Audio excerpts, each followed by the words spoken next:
Hi, this is Adam from Metal Wani, and I think this is the pièce de la résistance of interviews for certainly for Metal Wani listeners, because we have the almighty Devin Townsend sat in front. I say almighty, not in stature. Yeah. Maybe in music and creativity, I would say. Really?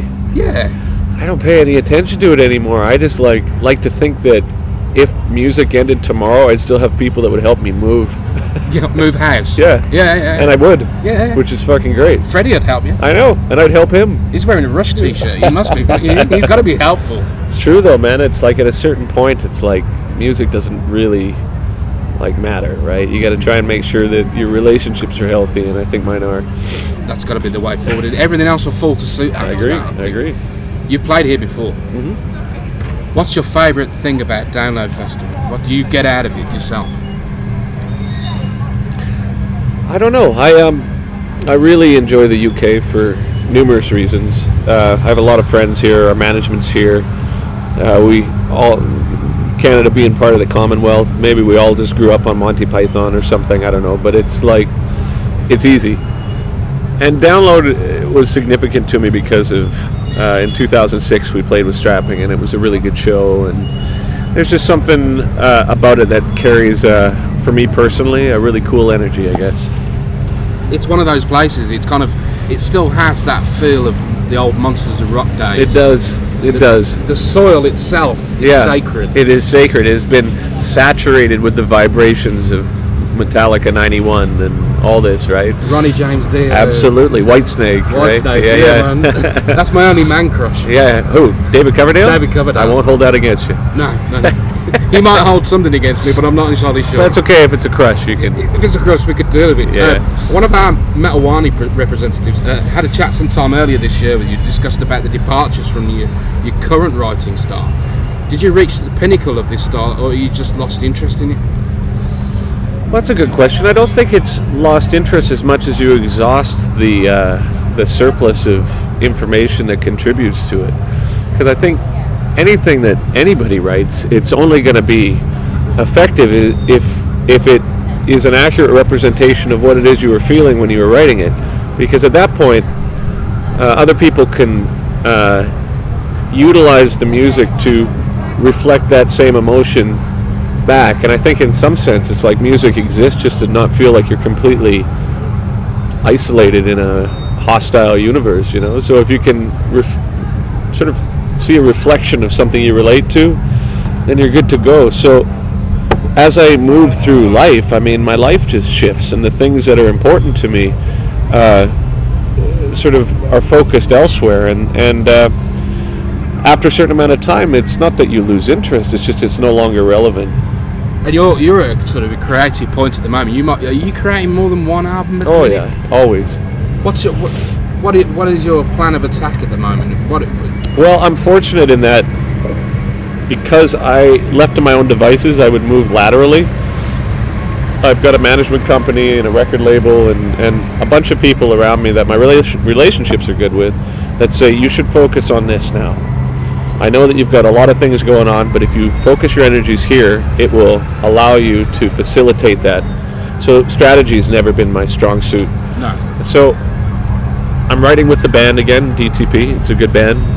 I've got an orchestra I'm working on. I've got some crazy mellow, soft rock, tropical thing I'm working on. I've got, yeah, I mean, there's tons of stuff, man. But it all kind of occurs so subconsciously that I don't focus on it ever, really. Well, you don't have to do that. That's the thing about surrounding yourself with trusted people. That's it. You're like a creative ball of energy. Right. And the people you put in your life to trust are the ones that are gently tapping it in the direction that they believe that's in the best interest for you. And I know that it is. And I think that with that in mind, all these ideas, I'm not super concerned about which one of them takes the pole position. It's just a matter of being able to juggle, you know, being a dad and a father and keeping your parents and all this shit together while trying to effectively play this role. Because I think it's very easy within these big festival environments to go one of two ways. Either one, become intimidated by it, or two, play into it to the point where you become like a parody of what it is that you represent, right? So the dichotomy of real life versus doing what I do well requires those people, because without them, man, I'd chase my tail. And for you, your opinion of let's go to your fans for Sure. a moment. What do you think resonates with your fans so much? I mean, you've got some of the craziest fans that, I mean, the guys in India, they just go nuts for what you do. What do you think, in your view, resonates with them the most? Maybe the fact I don't consider them fans or mine. They're people, right? It's like the same thing I was speaking about earlier in terms of maintaining relationships and having people, if this all ended tomorrow, that would help me move house. It's the same relationship you want to have with the audience. I think if you're condescending at all, or if you need validation from people, so they're very much part of your journey with you, aren't they? well, of course, yeah, We all are. yeah. And I mean, but it's not, you know, if I cease to exist, their life is going to go on. It's not anything more profound than that. I think that I rely on the audience to allow me to continue doing what I do, but in return, I need to be very careful that I'm not lying to people about where I'm at in life. So that could mean something as simple as repeating something for the sake of a financial wisdom, or, you know, doing strapping or something where that's no longer of any interest to me.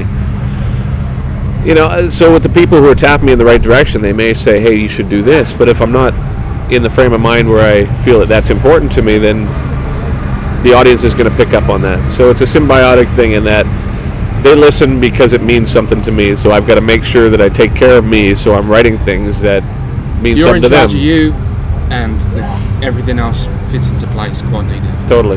Devin, first time I've ever met you. I'm a brand new listener to your creativity, and I have to say it's been an absolute pleasure. You too, brother. Thank you very much for joining us. We'll see each other again. We will indeed. Thank Cheers, you. man.